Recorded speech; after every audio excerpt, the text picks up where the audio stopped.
the camera and I'll go.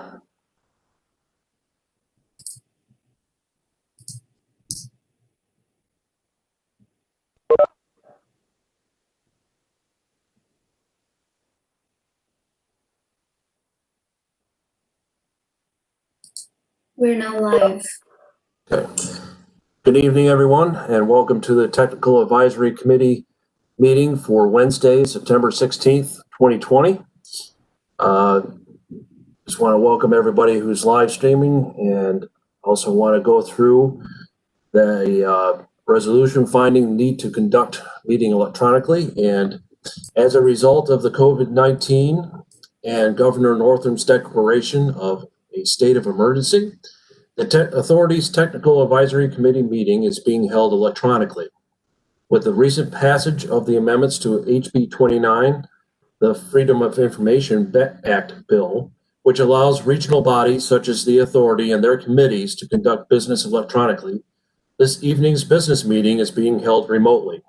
Doing so will enable us to keep safety as a top priority, while also ensuring that we're adhering to social distancing requirements.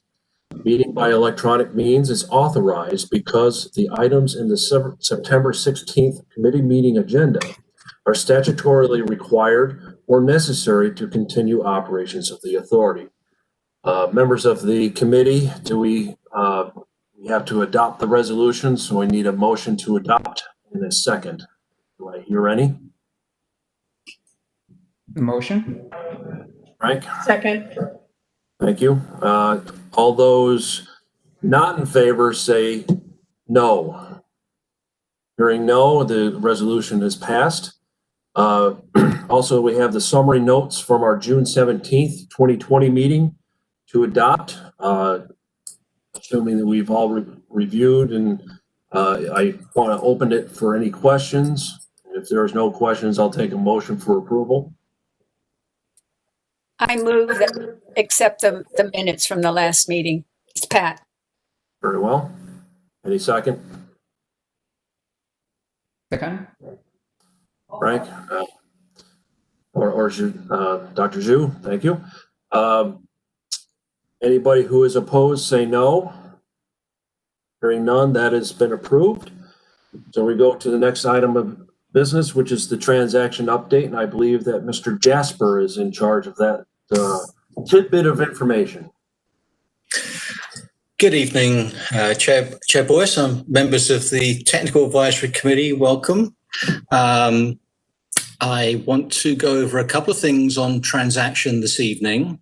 Ria, if you could load up the COVID presentation. I'm just going to quickly refer you to this this presentation that we gave to the authority in July, and it's quite lengthy. I'm not going to go through it all, but I did want to just touch on a few highlights, and we can certainly either provide you a link to this presentation or the presentation directly.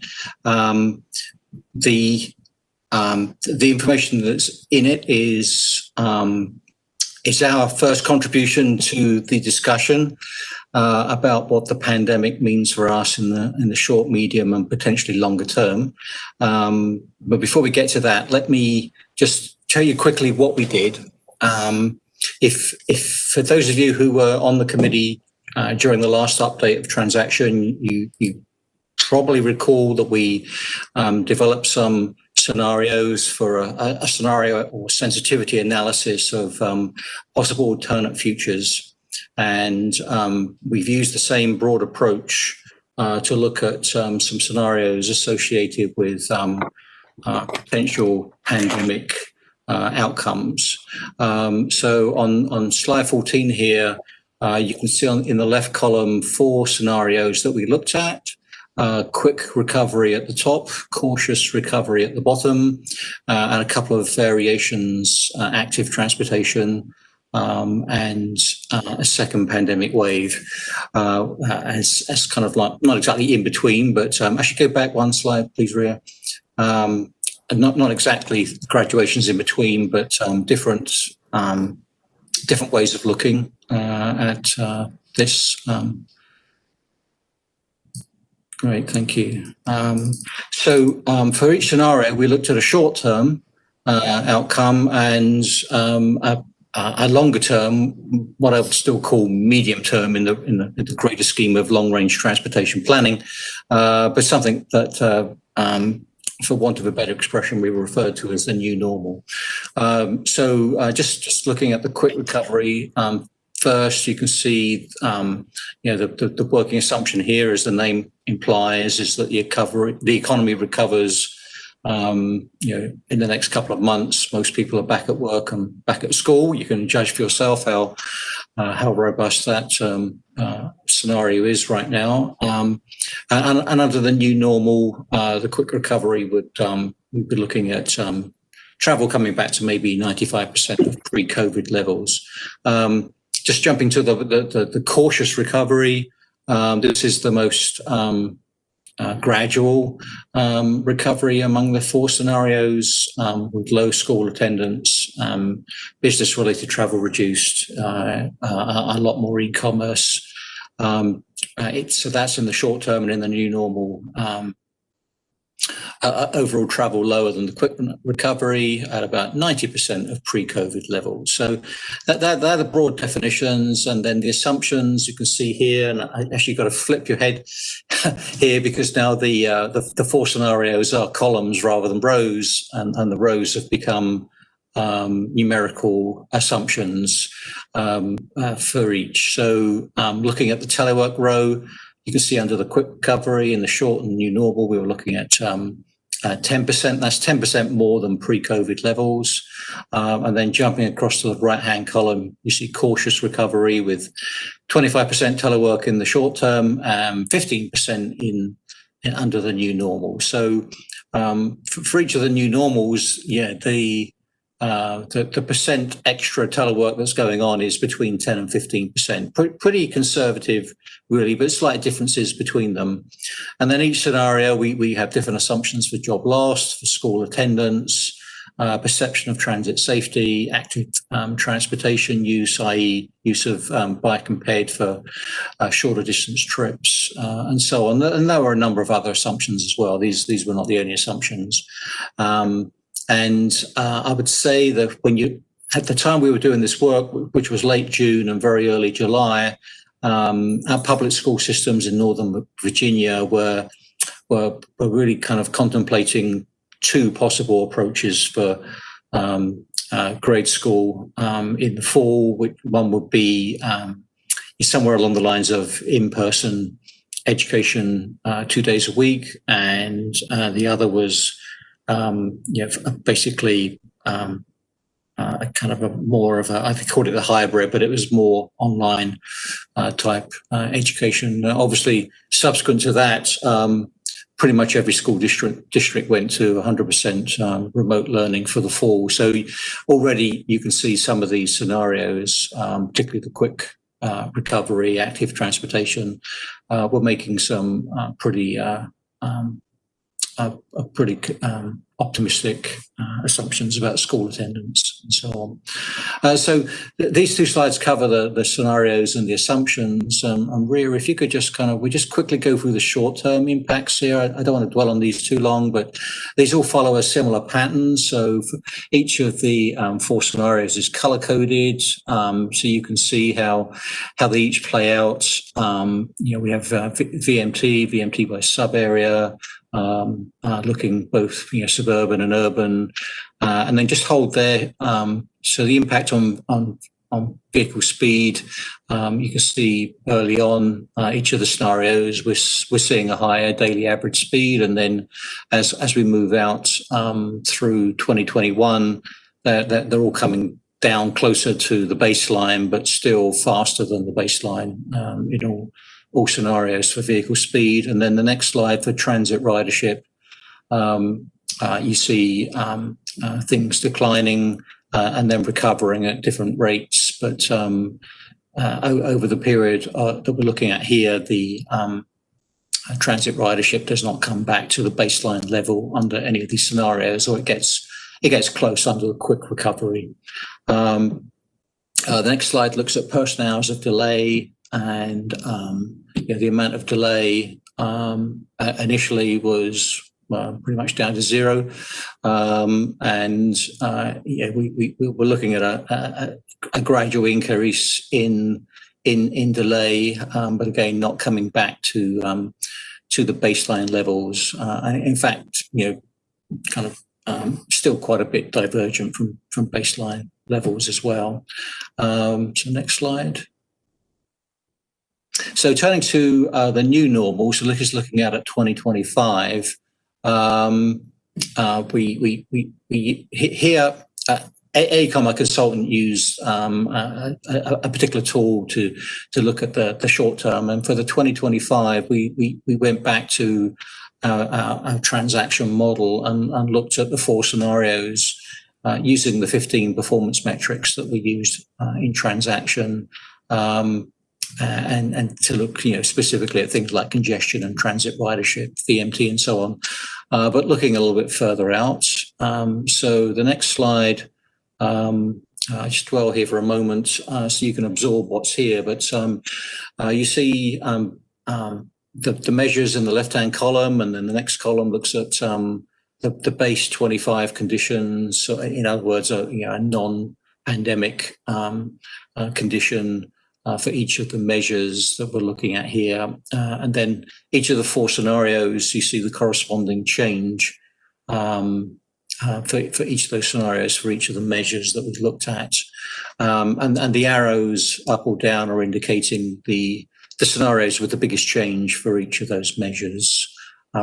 So for example, auto trips, the active transportation saw a 46% reduction in auto trips. Not entirely surprising, since active transportation is looking to push a lot of very short distance auto trips onto active modes of transportation, bike or ped. For the transit trip measure, the cautious recovery showed the greatest decline, 37%.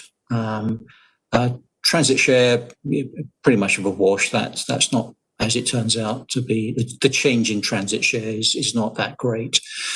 Transit boardings kind of follow transit trips for the most part.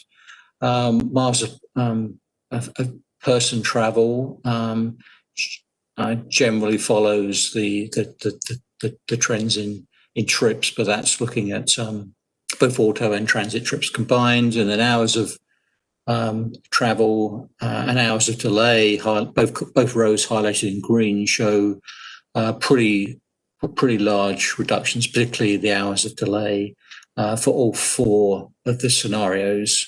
And then we have transit crowding pretty much eliminated, although I think an assumption here is the higher level of service perhaps than may otherwise be the case, although I think by now most of our transit agencies are getting close to pre-pandemic service levels. So that's what we were showing with this analysis. And I think probably, actually, if you carry on through the slides here, Ria, I'm going to skip over these. We looked at these each by jurisdiction as well. So it's VMT by jurisdiction, person hours of delay by jurisdiction. But I'll skip over these. A few slides here. Skip over this one as well, if you would. And keep scrolling down to the text slides towards the end. Okay, here. So the new normal scenario observations. So all 4 scenarios assumed a 10 to 15% more telework than pre-COVID levels and school attendance levels close to pre-COVID. That was the assumption we made back in June, July. All 4 scenarios reduce auto and transit trips with some particular impacts associated with the active transportation scenario and with the cautious recovery scenario. All 4 scenarios reduce person hours of delay and with cautious recovery having the largest impacts. But all impacts there were pretty large. And so let's go to the conclusion slide. So just kind of wrapping up, the combination of the short term and the new normal. Short term, we're looking at a majority of changes within the first 18 months and then leveling off around June of 2021. or from June 2021 onwards. The new normal, we're seeing traffic volumes and transit ridership that do not fully recover to pre-COVID levels, significant reductions in time spent traveling and time lost in congestion. But here's kind of the kicker. Well, the congestion reduction impacts, are a positive for the region. The transit ridership reduction is something that we, as WMATA has already kind of said publicly, is really challenging to the financial stability of the agency. So that's something that needs to be, thought about pretty hard. And then just finally, just looking at the impacts for us in our planning and program work, which is really the whole point in doing this, is there's potentially the need for policies to support continued teleworking at greater than pre-COVID levels while mitigating the impact on transit ridership, perhaps through some form of incentivization and probably public outreach campaigns as well, a number of which are now underway. Obviously, the use of data to inform our decision making, a greater understanding of the impact of TDM, travel demand management programs, to influence travel behaviour, and obviously, for in terms of investments that the authority might make eventually, projects that support multiple modes of transportation, and an emphasis on the potential flexible use of right of way to take account of different modes to accommodate changing travel patterns. So I'll pause there. As I say, as you saw, there's more to this than I've got time to go through right now. But I just wanted to share it with you for any initial reactions. I would say that. There have been a number of survey results published recently, most notably the Greater Washington Partnership has published the results of a survey of employers in the region. Region in this case meaning Baltimore, Washington, D.C., Richmond, because that's the Greater Washington Partnership's region. So they have produce some survey results which are pretty interesting, and also that's the GWP's summary. If you haven't already seen that, we can provide a link to that. They also produced a handy transit tracker, which is a real-time system which is looking at crowding on the system to help people maybe get a comfort that if they're going for a train or a bus, they'll know times of day when transit is maybe likely to be less crowded than they might otherwise fear. Also recently published, VDOT and DRPT did a survey of commuters, which I think got a response of over 5,000 people across the Commonwealth. And this is posted on their website, and it's got a couple of really interesting dashboards. And on those dashboards, you can actually break out the analysis by VDOT district, so that you can actually look at the Northern Virginia specific numbers, as well as any other district and the Commonwealth as a whole. The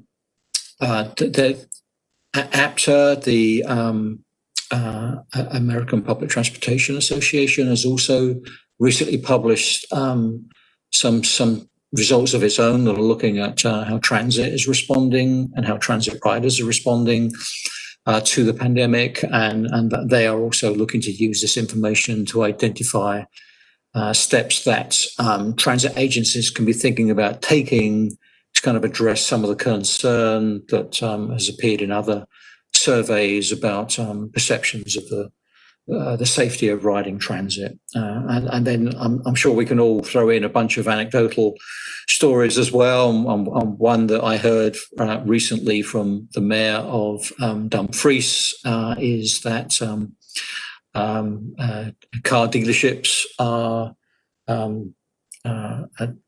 having inventory problems. Both new and used vehicles are being purchased off the lot, and that may possibly be an indication of travellers who may be choosing to switch modes, which is a kind of scary situation if there's any substance behind that. But we have heard that actually anecdotally from a couple of places. So why that's happening, we don't fully know, but that's something we're paying attention to. So I'll take a pause there, Chair Boyce, if there's any comments or questions from the committee.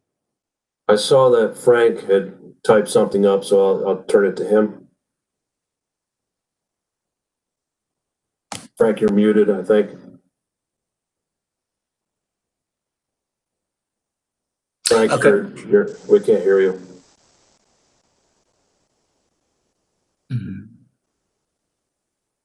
Nope. Still not hearing you. He does have his question in the chat box, though. Yeah, let me read that. Why, if transit share is unchanged, do transit trips decline so much? Yeah, that's a good question, and I think the answer to that is the relative decline in trip making was actually modally quite balanced, and I guess if if people are going to telework, they're going to telework in the same proportion that they would otherwise have travelled. So, for example, 30% of people who drove to work might telework, and 30% of people who ride to work might telework. So the actual while the number of trips declines dramatically, they seem to decline in the same proportion. So the share itself doesn't change a whole lot. And Dr. Zhu, did you have a question? Yeah, it's more like a comment than a question. I think for any assumptions we make regarding the travel demand in the post-COVID-19 world, it's kind of premature. I think there are arguments from both sides. WDOT is doing their study, and I think at national level, the TRB has a series of workshops and also online seminars focusing on this problem. It's kind of surprising to see the share for transit a little bit higher, even given all these factors considered. I think if something drives down the driving demand, it probably will drive the transit demand even more because of the nature of this pandemic. One thing is we need to consider also the reactions from the transit agencies. If the ridership drops, like in the DC area right now, the the service frequency and also the routes may also be reduced accordingly, and that would affect the ridership even more. So it's hard to imagine the share for transit would even become higher after this pandemic. But I guess we need to watch for new evidence. The more data we collected, the better we can understand the nature of the problem. And at this point, I think probably it's a little bit like a guess instead of something well supported by empirical evidence. Yeah, I mean, I agree with that, and we're certainly not kind of predicting the future here, which is why I wanted to start off this presentation by explaining the scenarios on what we did. So, our approach, as it was during the previous round of transaction, was to look at these scenarios that we felt the assumptions were reasonable, plausible, and if for each scenario, if that were to play out, we wanted to understand what the transportation impacts would be. At no time did we say we think this scenario is going to be the one that happens, or that scenario is going to be the one that happened, because we don't know, and I think probably most experts or observers don't know yet either. Like you say, it's way too premature to do that. But what we felt what was useful from this work was if you have an understanding of our assumptions and you trust our process, our analytical process, then the outcomes are reasonable for that set of assumptions. And what the other thing that's happening as time goes by, as more of that kind of empirical evidence becomes more clearly understood, then we can validate which of our scenarios is still in play, which ones were too optimistic, which ones were too pessimistic. And I think we're already seeing a bit of a flavour of that. The quick recovery scenario was definitely too optimistic. Well, too soon to say definitely too optimistic yet, but I think if it carries on the way it's going, schools may be out until at least midway through, between now and the holiday season, if not all the way to the holiday season. The evidence from employers and employees is there's no rush for those who have the choice to go back. And in this region, there are a lot of people for whom remote working is feasible. And I think now what we're seeing is just 6 months in, a lot of these businesses have worked out the kinks in remote working and are comfortable that productivity levels are sufficiently close to pre-pandemic conditions that they're in no rush to bring their employees back. In fact, we're hearing from a number of employees, particularly through the GWP survey, that there really is no rush to come back. But of course, that still begs the question, well, how were they traveling before? And this analysis shows that it is affecting the modes broadly equally, but that's our analysis. We need to wait a bit longer to see whether that's truly the case. And of course, we're at with our modelling, we're kind of at a 25, 30,000 foot level with this.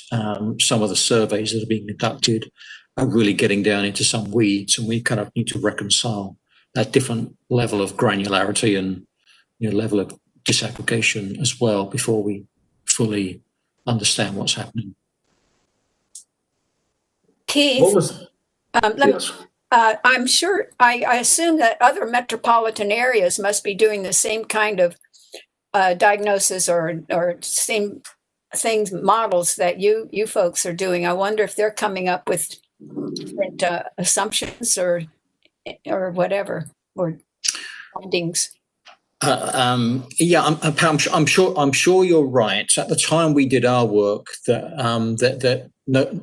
was nothing that we could immediately point to say what analysis was being done, which is why we felt that it was appropriate to move, because with the next transaction update on the horizon, we need to kind of get a better understanding, and that's one of the things we're kind of looking for the committee to start thinking about, maybe give us some pointers. But we need to have some sort of understanding as to how we address this as we go through transaction. None of us knows how this will play out to 2040, 45 or 50, obviously. We can't really see much beyond the end of the year at the moment. And as and when a vaccination program is in place, then we won't really begin to get to the other side and get to the new normal. So we don't know what that is yet. But from a personal point of view, I think the scenario/sensitivity analysis approach is an appropriate way to go, because it kind of sets some boundaries around the uncertainty of long-range transportation planning without actually saying for sure this is what we think the future will look like, because we'd be wrong if we said that. So we need to kind of try and bound the uncertainty, which through the pandemic is now probably greater than it was when we last did transaction. But I mean, we are paying attention to what others are doing. We're beginning to see, obviously VDOT and DRPT are active in the region. The Transportation Planning Board is active increasingly, and hopefully we'll see some either directly from other regions or maybe from the Feds or TRB. We'll see some further analysis over the coming months.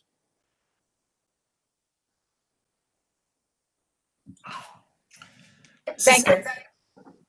This is Amy. I had a question on Mr. Jasper. I think you've done an admirable job with the scenarios, because it's really difficult to come up with assumptions for something that's really never happened before.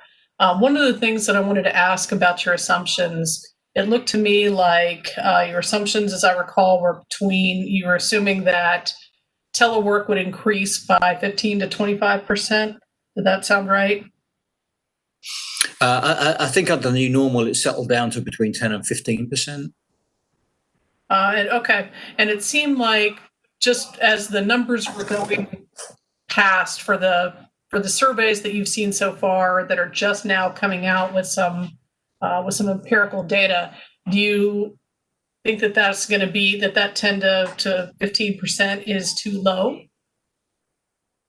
Well, for example, the Greater Washington Partnership survey of employers asked a question about what percentage of your employees do you expect to have back on your facilities at various intervals. Now, this is only admittedly looking out to next summer, but even by next summer, for those who were giving responses, only the employers only expected 75% of their employees to be back on their site by that time. And obviously, you've got to believe the employers have a good sense of both what the employees want and feel comfortable with, and also what kind of corporate or other policies are going to be in place that require employees to be back in their offices. So it's still an early indication, and I do not believe the federal government was one of the responding employers, and obviously in this region that's going to heavily skew the way that works for us. So I don't want to read too much into it, but it's certainly pointing towards a level of telework greater than the greatest assumption that we made, but looking further into the future. Thank you. Karen or Aman, did you have any questions? I see Karen shaking no. I can't see Aman. I'm okay. All right, thank you. What is the time frame for the quote unquote new normal, the 2025 time frame? I think I missed that. Yeah, the reason we went for 2025 was it was the closest horizon for which we already had a version of our model available. Right. Yeah, I was just asking if that was the horizon year. I didn't remember seeing that. Yeah. The guidance that I've been seeing from ITE, and it's very preliminary, and I think we all understand that, is that in the 2045, the planning design year horizons, the traffic volumes are assumed to be the same at this point, figuring that things are going to get back to the normal. But it is good to have this sensitivity for those that, especially in areas like this where technology is pretty advanced, there will be more at-home work or working remotely than areas that are more rural that don't have that technology or the ability. So I think that's a good move to make that assumption. Yeah. We strongly believe that, and we've had that kind of independently expressed to us as well. That this region has the infrastructure and the sort of jobs that enable a higher level of telework than might be the case in other regions. Yeah.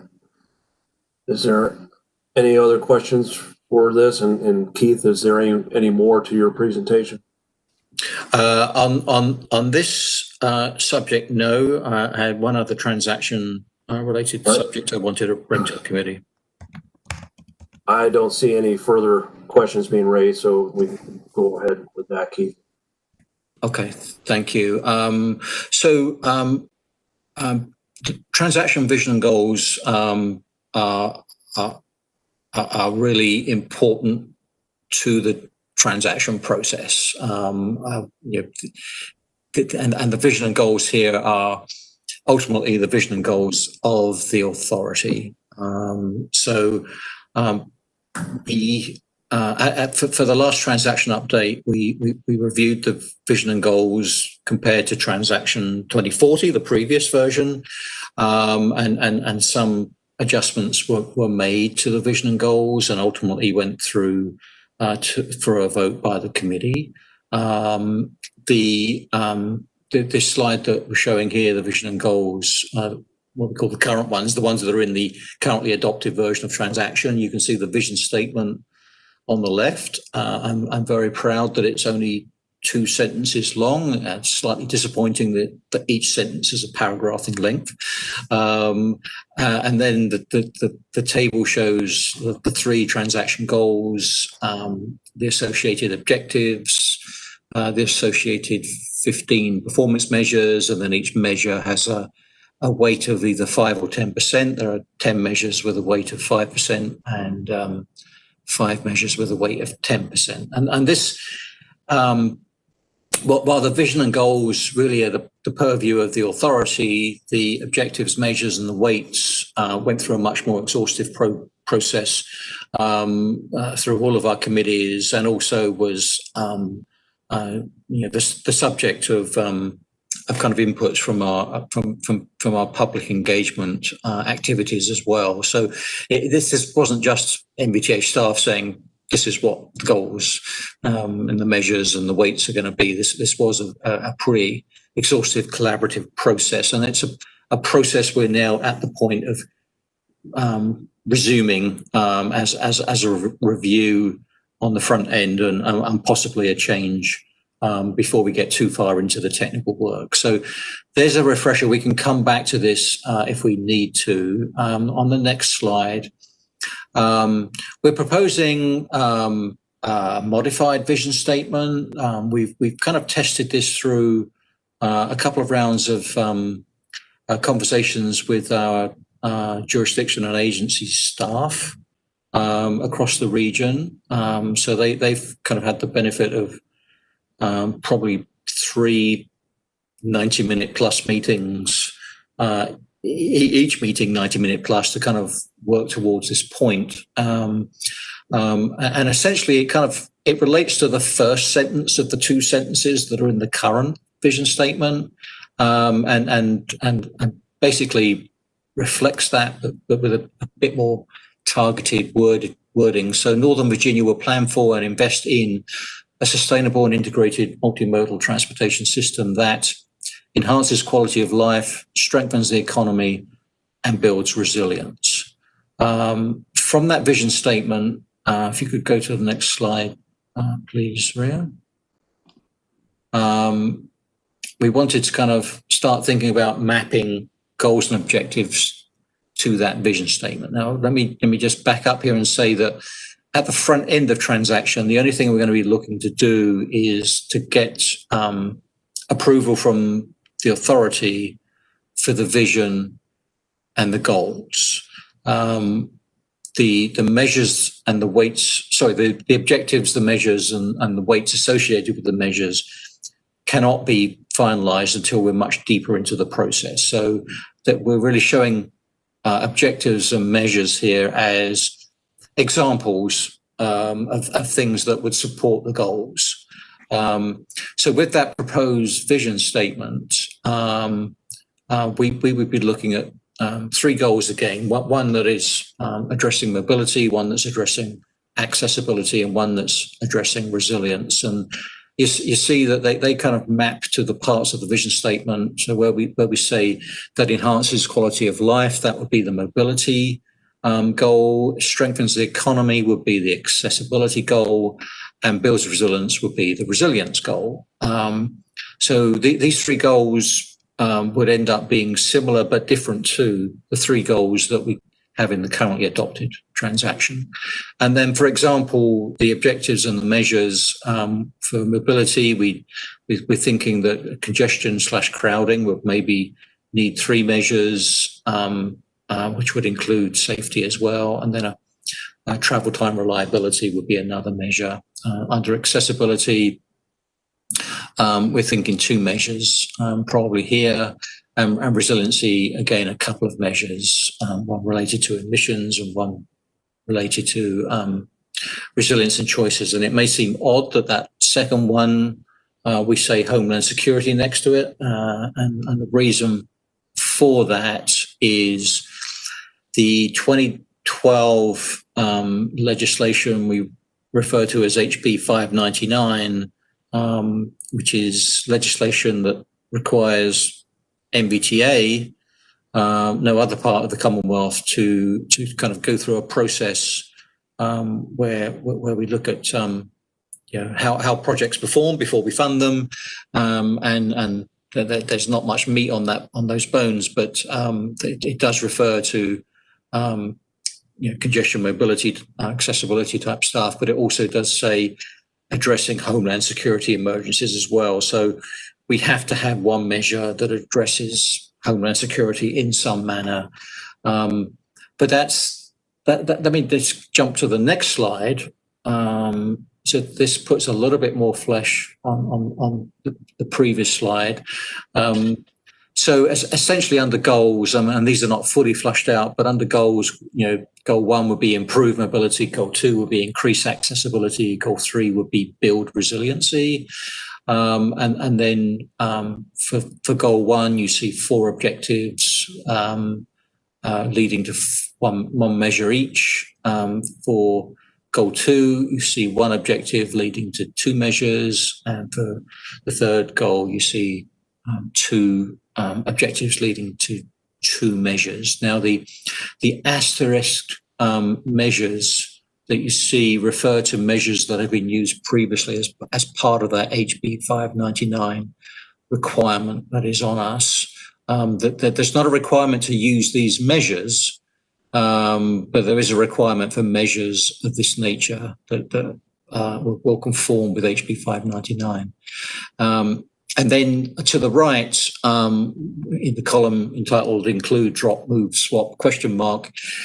These are measures that are among the 15 that we've used previously that we have not mapped into this framework, and are candidates, the prime candidates for dropping out. And the reason why we want to drop some of these measures out is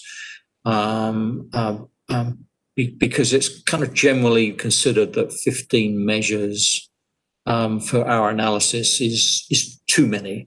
It dilutes the emphasis of every measure to the extent that it's hard to see what the priorities really are, because everything seems to be broadly equal priority. So we've listed 8 measures in the measures column, and we've listed 7 measures in the include, drop, move, swap column. So combined, these are the 15 measures that we currently have. So you can see they're all still accounted for in this table, but we are thinking that we could keep 8 and drop 7. Now we're not beholden to that. It can move them between the columns. We can add new ones in as well. But if it starts ending up going back towards 15 measures, then I think we'll feel as though we haven't really accomplished a whole lot. And I'll just re-emphasize again here that the purpose of this exercise, as far as objectives, measures, and weights are concerned, well, I'm not even going to talk about weights, but as far as objectives and measures are concerned, is to show you examples of what could map back to the goals, which in turn maps back to the vision. But it is not the purpose of this conversation to actually determine or finalize what the objectives and the measures will be. We just want everyone to be comfortable that there are feasible solutions with respect to objectives and measures if we start with the proposed vision statement and the associated 3 goals. I think there's one more slide here. What you don't see in that previous table, what I'm referring to here is core values, and I'm only actually specifying one, although I don't rule out there could be others. Equity is a topic which obviously has really gained some momentum and traction this year because of a broader kind of nationwide reflection on things to do with equity, which are not necessarily transportation driven, but certainly, could be argued to have a transportation impact. And to my knowledge, and I'll stand corrected, Monica, if there is anything I'm misstating here, but to my knowledge, we've not specifically used an equity type approach in any of our previous transaction work. And if it's not in transaction, it's probably not flowing down into our funding programs either, because of the close linkage between planning and programming for us. At the same time, and I think the whole transportation community is trying to figure out, what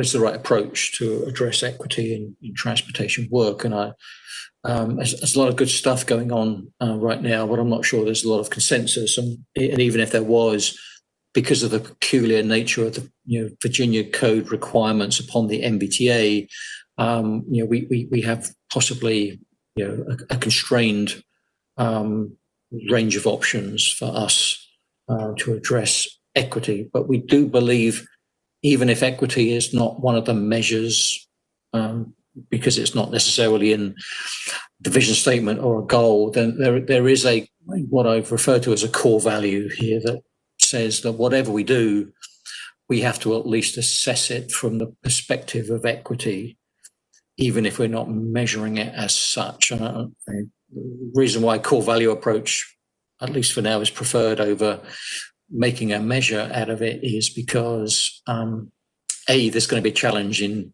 what measure we measure or measures that we use, and that again is going to add more measures into the mix. Whereas in fact, adopting a core values approach actually makes it much more ubiquitous across. That's probably not the right word, but it's much more broadly applied as a core value than doing it through measures. So I'll pause there. I'm happy to kind of go any way you want with this. We're not looking for you to take a vote on this at this time. I realise there's a lot of information that's been presented with no opportunity to review ahead of time. And that's kind of intentional, really, because we wanted to walk it through with you rather than just hit you with it cold, and then give you, a couple of meetings to revisit this topic and kind of give us a view, and then ultimately looking to get a vote on this maybe, I don't know, in the November timeframe, say, that we'll also be asking the other committees to do, and then working this back to the authority, I guess possibly by December, which would then put it at the front end of the actual work for transaction. So it will guide the process going forward. So I'll pause and answer any questions, or gladly receive any comments that you have. Any committee members with questions? I see one in the chat box from Frank. Okay, I think Sent to me privately. His question is, do any of the measures relate to goods movement? I would say none of the measures specifically relate to a mode, except where we talk about roadway congestion and transit crowding. That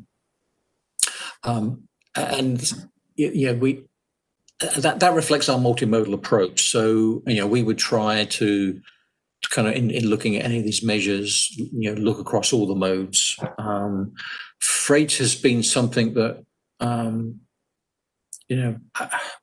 would say freight hasn't been the highest, hasn't had a high profile, let's put it like that, in the work that we've done, in part because, the nature of the regional economy here is that it isn't, freight is something that is, a part of the process of delivering goods to end users, obviously, but we don't see a whole lot of freight distribution. There is obviously a lot of freight moving on the rails and a lot moving on trucks on freeways, which maybe have one or both trip ends outside of the region. And I think our approach in the past has generally been to, if we're looking at roadways, and anything that happens with roadways is going to have some effect on freight, but we haven't really separated it out. I would like to do a bit more separation as we do the transaction work, but we don't specifically have, any part of the goals, objectives, or measures that really calls out freight. And if you feel we should, then we can certainly consider that. But we do generally, as you see in the vision statement, refer to an integrated multimodal transportation system, and we rather keep it, to be honest, at that higher level where we're not siloing the modes. Yeah, I would agree that freight is included in the multimodal part of things. That's me. That's a good question. Anyone else on the committee? I have two questions. Yes, sir. Thank you. I understand in the past we had this debate about certain measures that are hard to quantify. For example, safety. For example, so have we made any progress in redefining those measures? The second question is, I think before in past rounds we talk about pets and biking, pedestrian improvements, but in those set of measures, I didn't see them. So are they built into some of those measures? For example, improvements for biking lanes and pedestrian accessibility, for example? I would bring back some of the comments from our past member Doug Fall about the safety measures. Don't we do safety in everything? Why do we even have that? So I just throw that in there, Keith. Have at it. No. I mean, great questions. Safety is a challenging one. We for the last round of transaction, we use something that VDOT uses, which is I might get the name wrong, but it's something like a equivalent property damage index or something like that, which basically creates an index of safety history by normalizing it around the number of property damage crashes, and obviously, I think a no injury minor property damage crash would perhaps have a value of 1 on that index, and maybe I'm just giving you some, for example, numbers here. I don't know, these are the specific ones, I can't recall, but if a small property damage crash is a 1, then a fatality might be 500 on that scale, and so you kind of build the crash in history into an index, and then apply it in that way. So it is kind of quantitative in a fashion, but it is difficult to apply in a long range plan in that way. Another option here. The reason why it's there, I got to go back, is our founding legislation specifically refers to a number of measures, one of which is safety. So we cannot ignore safety in what we do, and the legislation does suggest that we should be using a safety performance measure that doesn't specify what it is. So we kind of got to figure out how to do that. So I think we're open to alternative approaches. Another approach, and this might be testing the legality of this a little bit, but where I referred to equity earlier as a core value, another option is to make safety a core value. So we're kind of applying a more holistic, systemic or systematic overview of transaction from a safety, through a safety lens, as well as through an equity lens. And there might be some value in doing it that way. As I recall from the previous transaction, 3 of the 15 measures could not be modeled. They had to go through some off-model process, which kind of diminishes the transparency a little bit, which is a slight negative. And I think the walkable, bikeable environment is actually one of those where it is hard to actually treat it the same way as the other 12 measures from the last go around, which were relatively straightforward to develop, from model analysis. So That's potentially a reason why it's out there. But to the question about why is bike not included in here, when we kind of tested this with the jurisdiction and agency staff, I think they felt that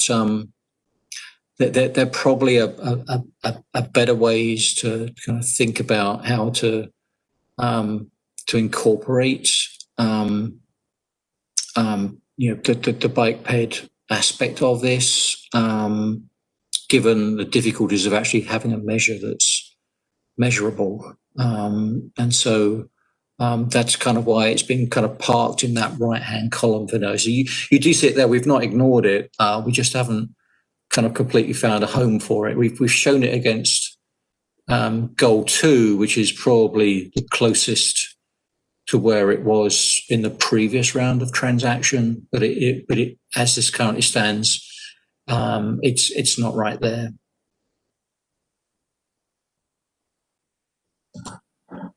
Any other questions from the committee?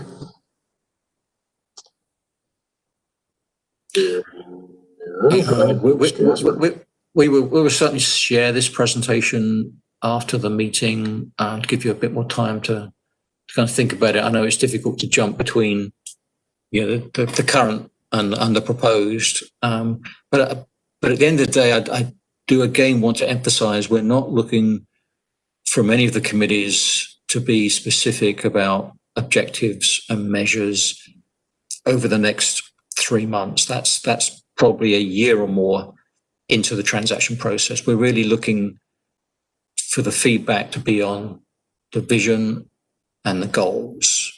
And I possibly should add to that the build resiliency goal is probably the greatest departure from anything we've done previously that we're now proposing. And really, the reason we're thinking along these lines is, how resilient is our transportation system? Is there redundancy in our transportation system? Is there resiliency to disruption on a long-term basis, as opposed to, say, on just the basis of a winter storm or a severe thunderstorm or something, which might wash out something, but it's back again. A week or two later. That's not the sort of resiliency we're necessarily looking at here. We're looking at long-term resiliency in the event that, if there is an expanded period of sea level rise, that begins to affect transportation infrastructure along the Potomac in particular. So, in part, you could be looking at VRE and George Washington Parkway, obviously.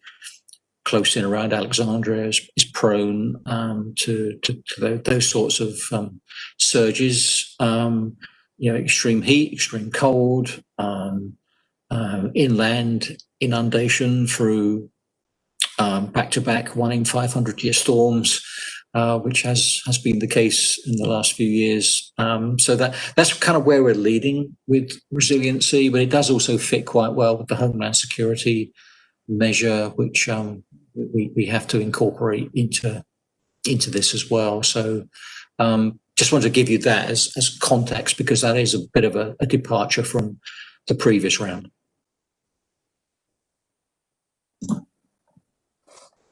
Thanks, Keith. Sure. Hearing no more questions from the committee, the next one up is Ms. Beckman.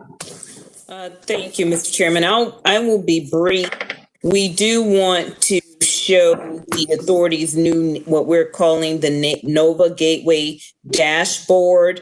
We've been working for quite a while now to have a way to have a public facing, some sort of technology, public facing component to what's usually in my project status updates on the status of every project that we funded. So we're finally at a point, and we unveiled it to the authority last week and went live last week, where we call it the Nova Gateway, and it's the dashboard that really goes into some details in regards to the projects that we're funding. So I will turn it over to Sri. Thank you, Monica. As Monica mentioned, this is we have been working on this for quite some time. There is a large machine, I should say, behind this that is access restricted site for NVTA staff and jurisdictional staff to enter all the data, starting from the application to the 6-year program. Once they are approved, doing all the project agreement documentation, including project schedules and the cash flow tables. And then once they start working on the project, they will submit the reimbursement request through that portal, and then we process it, NVTA staff process that. And also every month, the jurisdictional staff, we haven't started that yet, we are starting that soon, that they will be updating the project status, project progress through the portal. So this will be a site that will take care of all the information we have on various projects and project it to this particular dashboard. So as you can see here, there is a map component that shows the geographical distribution of projects. The number in circles you see is basically those many projects are there in that geographic location. So you can zoom in by clicking on those numbers or using the plus and minus buttons. You can zoom in and out. And if you have a particular interest of a geographic area, you can look at that place. On the right side, oops, no, please go back to the top, please. Yes, thank you. On the right side, you see two circles with 87 and 1.6 billion. The 87 projects are funded, 1.6 billion NVTA funding in those 87 projects. Please note that these are projects with an executed agreement. So this doesn't include some of the approved projects in the 2018-23 6-year program, as well as the 2020-2025 6-year program. So including all that, NVTA has approved 2.4 billion worth of projects, but we are showing here 1.6 billion worth of projects. That is, so there is a gap there. We are showing only those with executed agreement, capture all these project schedule, cash flow, reimbursement, all these details into the portal. As and when authority approves the SPAs, we include that in here. Last week, authority approved 3 more, and we are working on including that into the adding that into the portal. So these numbers might change. Now, the little bit to the bottom, under those 2 circles, you see a donut chart, project funding sources, that shows how much of this 87 project costs a lot of money. And about 1/3 of that comes from NVTA, and about 1/3 comes from all other sources together, federal, state, local, private contribution, everything together. And still there is a 1/3 of the cost that is unidentified. It's a gap. So you can see that even after NVTA funding and all the other sources we can get so far from various sources, we still have a huge need to be filled. We need more money to fulfill all the infrastructure requirements we have in this region, or at least that have already started. In order to complete those projects, we need more money. Now, if you go down a little bit in this page, that note there is basically explaining what I just said about the agreements versus approved projects. And that also gives a link to our website where all the approved projects are also listed out and given details. And this bottom charts, as you can see on the left side, it shows the project status, where the blue part of the chart is the completed projects, and the rest of them are underway. As time goes, more projects will be completed, but I think more or less that that share of blue versus maroon might stay because at one end we might be completing more projects, but on the other end we might be approving more projects and funding more projects. So you will probably see the blue and maroon more or less same share. The middle chart is interesting, and we get a lot of questions about this, and news also many times you must have seen discussion. This shows that NVTA is a truly multimodal project funding entity. We are not looking for one type of mode or other. We have road, rail, bus, bike and pedestrian projects, transportation technology projects like ITS projects, park and ride. So we are funding all kinds of projects, and as you saw in the map, all across the region. And to the right, you see that NVTA funds spent, the progress of expenditure. About 1/4, just more than 1/4 is spent so far. And as you know, many of these projects take 5-6 years, more than that in some cases, to complete. So as the projects progress, you will see more and more of that spent part of the chart growing. But similar to the project status, you may also see that it may not change much because we may be adding more projects to the list. Now, going back to the top. At the top, you see 4 filters: a project sponsor, location, corridor segments, and transportation mode.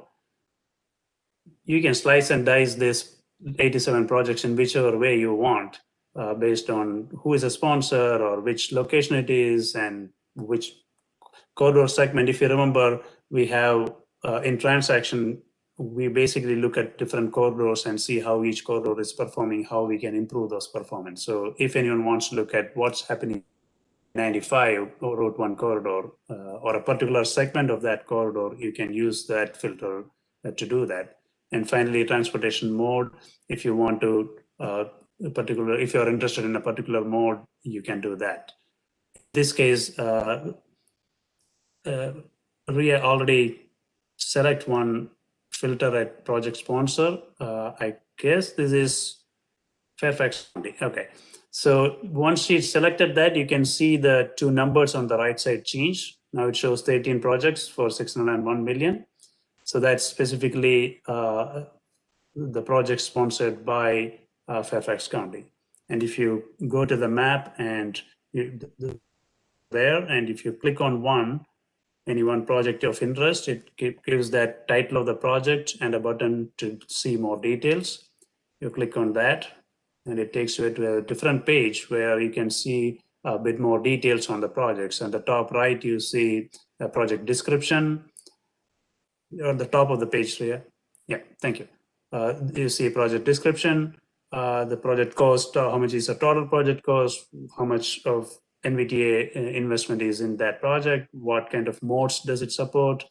On the top left, you see about sponsoring entity, where is it located, what's the current status, and what activity is going on for that project now.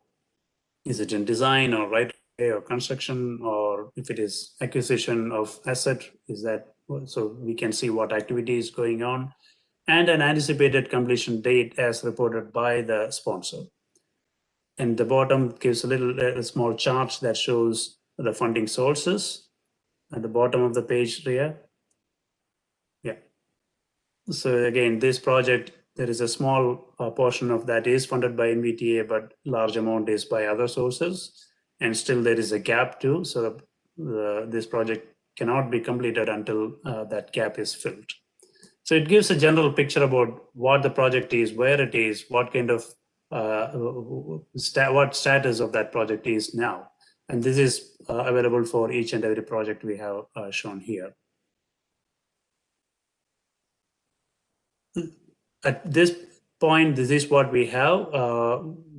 We can take any questions, comments, responses you have. So we may be able to improve, or we can keep that in mind if we go to next phase of this online portal project. Thank you. Opened up for the committee.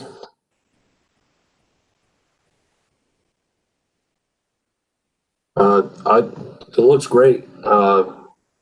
It's always good to have the information shared about these projects, and I personally, for the people that know that I'm on this committee, if people have been asking me where can I find that information, and this would go a long way to communicate that. So well done. So, Thank you, Randy. yeah. I think that was it for the agenda. I don't have the printout in front of me, but was there anything else, Keith or Sri, that we needed to cover? I did want to say I wanted to applaud the MVTA, particularly Chair Randall, for coming down to Prince William County and getting the Board of Supervisors to change their decision on Route 28. That was a huge thing to have happen in the county. I really appreciate everybody's efforts to make that happen. I'm sure there was something going on at the staff level, so I wanted to pat you guys on the back for that, whatever you may have done. I also want to communicate to the authority, and particularly Chair Randall, thank you for coming down and presenting to the county board and getting them to turn that back around to where, in my personal opinion, where it should be. There are challenges ahead for that particular project, trying to get the public to buy into it. We got some rookie county supervisors that need to be educated as to what that project's all about and get some true information. There's some disinformation, as always, going around, and hopefully open ears and open eyes will prevail, and that project will keep moving forward. It's been a long time coming. Is there anything else that the committee would like to raise or ask or discuss today? Hearing none, I need a motion for adjournment. Motion to adjourn. Second. Second the motion. Very good, Pat. I'm assuming that there's no no's. Speak now if you have opposition to ending the day. Hearing none, we are so adjourned. Thank you, everyone, for tuning in, and for the committee and staff for attending the meeting today. Thank you. Thanks. Bye-bye. Thank you.